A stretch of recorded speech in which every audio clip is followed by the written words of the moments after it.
Your mind is your biggest enemy. All of us, from the time we were young, we've been trained to just follow the mind out into this world. That we believe that whatever the mind is telling us is the truth and is correct. And if it's sending a million thoughts a minute, we're trying to follow each one, and that can drive you completely crazy.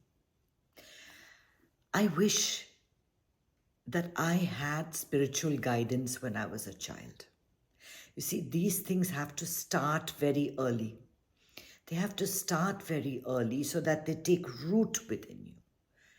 And at an older age, when you're our age, or in your 50s and 60s and older, the process involves rewiring, reprogramming your brain. And that is not easy. That is not easy because half the time we don't realize when we are stressed or tense until we're into the 100th thought. And by that time, what happens? Your body has already started responding. Your tensions are gone up, the cortisol level is gone up, the adrenaline is pumping into your system, your heart rate is going up, your breathing is getting a little bit shallow and quick. Now, all these things are very subtle changes that happen.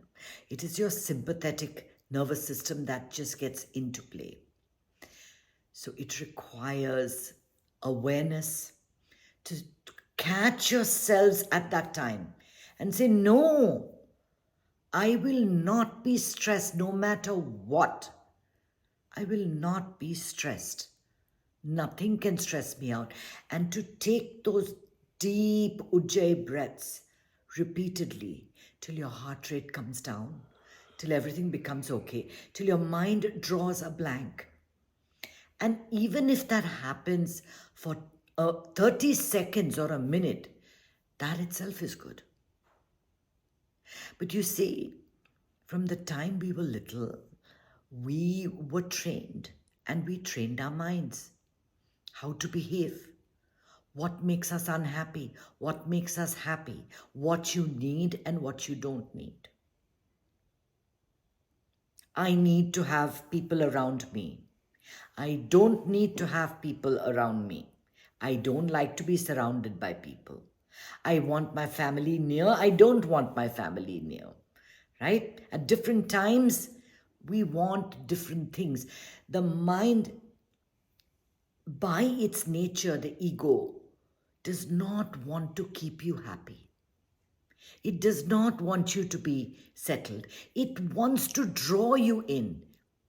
Now, if I say everything is fine, everything is good, everything is great, my ego is not getting fed. My ego is not getting fed. I'm cutting it all off. And the ego is never happy with that. It results in an upsurge of more and more stored desires. Now, you don't know, every day you're getting so much of stimulation. You're watching TV, you're talking to friends, you're talking on the phone, there's something happening on the computer, something or the other going on all the time, right? And all of this is getting stored below the surface in your subconscious. And most often, these are random thoughts. Sometimes, when these thoughts come, we get a rise of emotion. Like when you think about how stressed you are at work, or what happened when you lost a loved one, or what happened when you lost a job, or what happened when you fell sick.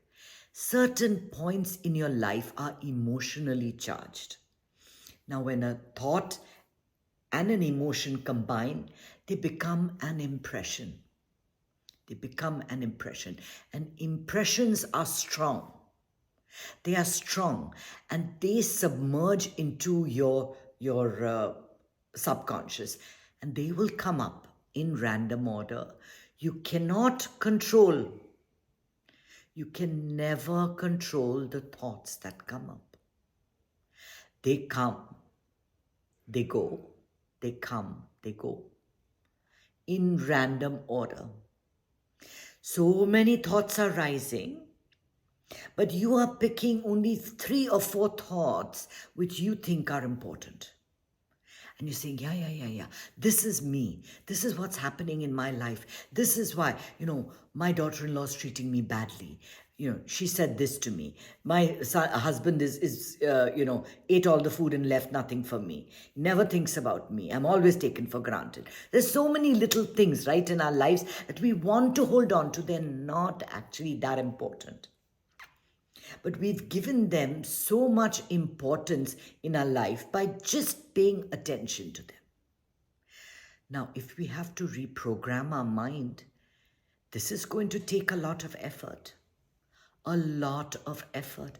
You have trained your mind to be stressed. You have.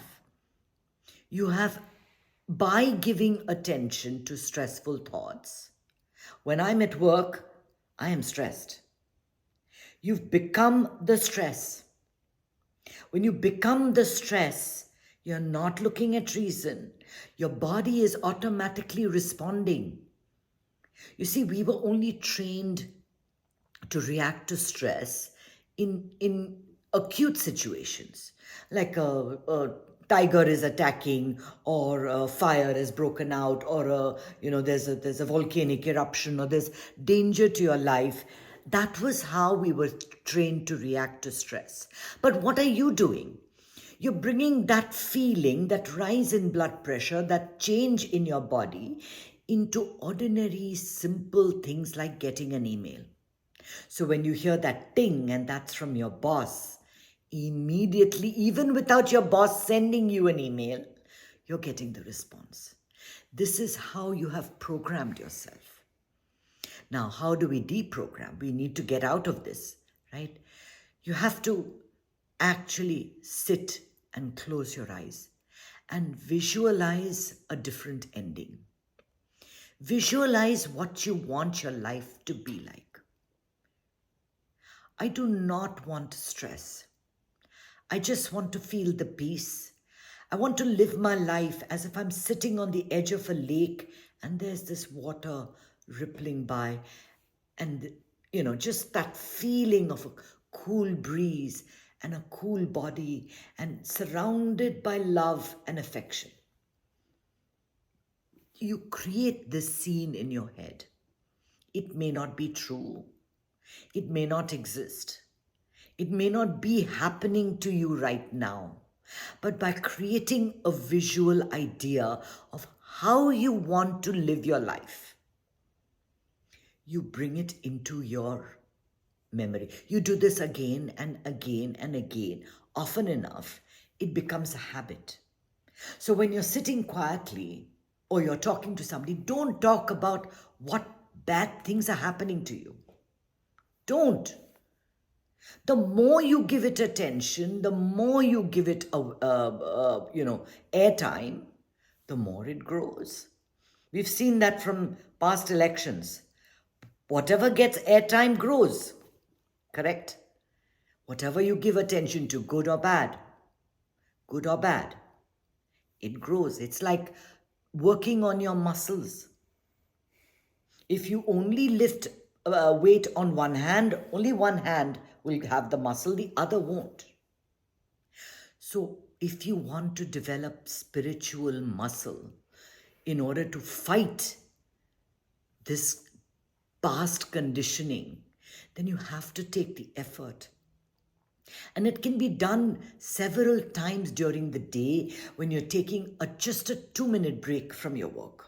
You're just looking up away from your computer screen, staring into the distance, and just envisioning the life you want, the mindset you want. How do you want to feel?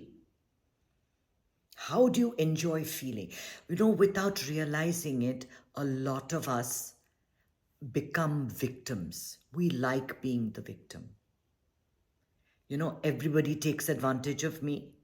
I'm the one that's always doing the cooking. I do the hard work and I get the blame for doing everything. You know, that person that always is doing everything and always is the one that everyone picks on and always is the one that, and then you start building a a false sense of yourself as a victim, and then it's in your mind is, I don't want to take care of myself, I want to self-destruct, I want to do all the things that make me sick, because when I die, then they will know.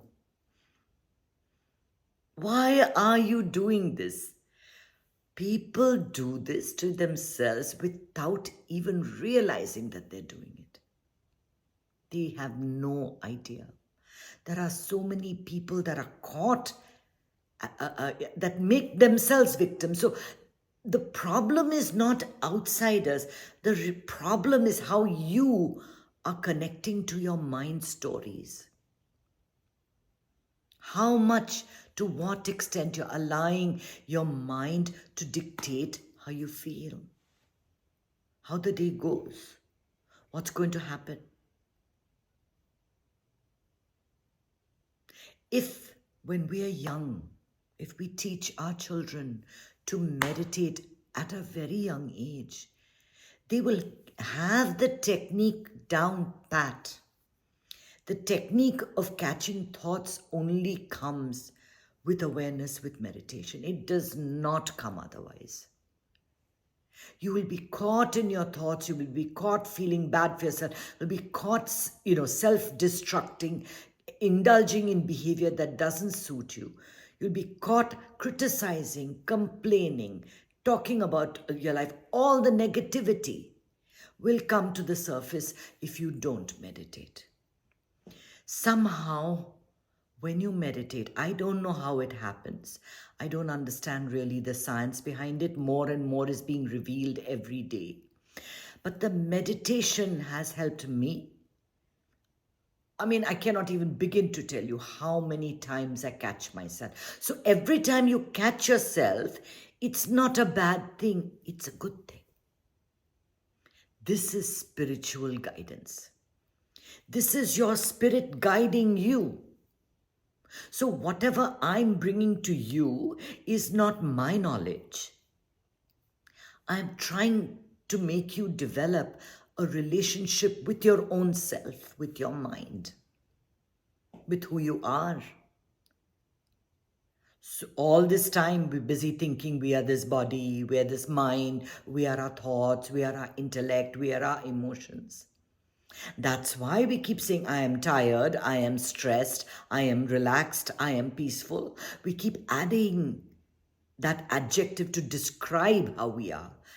But don't you see that all those things are just mental conditioning constructs in your head? You created those stories. You said that if I work 8 hours a day, I am tired. You said that if I get negative emails from my boss, I am stressed. You said that when my blood pressure rises or I have a health setback, I am sick. You are none of that. You are none of that. You can escape all of it. You can escape all of it. Let your energy be like a light bulb, always shining and illuminating what's coming up. You cannot control. You can never control thoughts that come. Thoughts will come. They come all the time, and they come even more during meditation. Because especially when you're trying to meditate, when you let everything go, that's when the peace rises in you. Spiritual guidance, spiritual growth doesn't come easily. It takes a lot of effort. You have to want. You have to want to be happy and to be peaceful very strongly.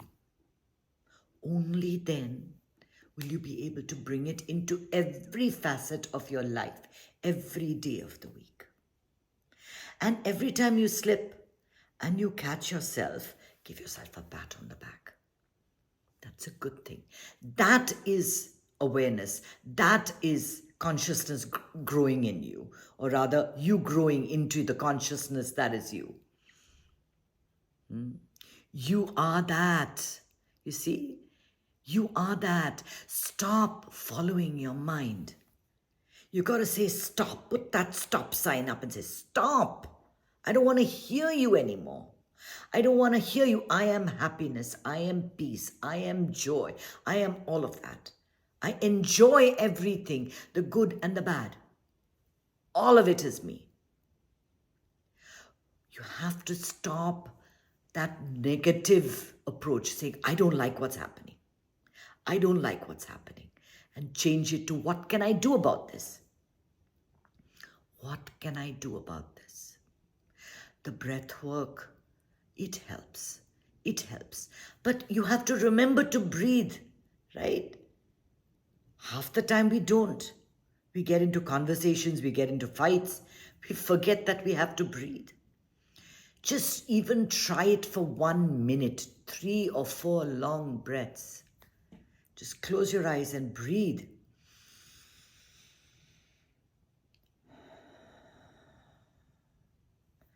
Things just disappear. Things calm down on their own. This is a tool you have. This is a tool that's yours. So use it. Use it. Let your spirit guide you into your destiny. Om Namah Shivaya.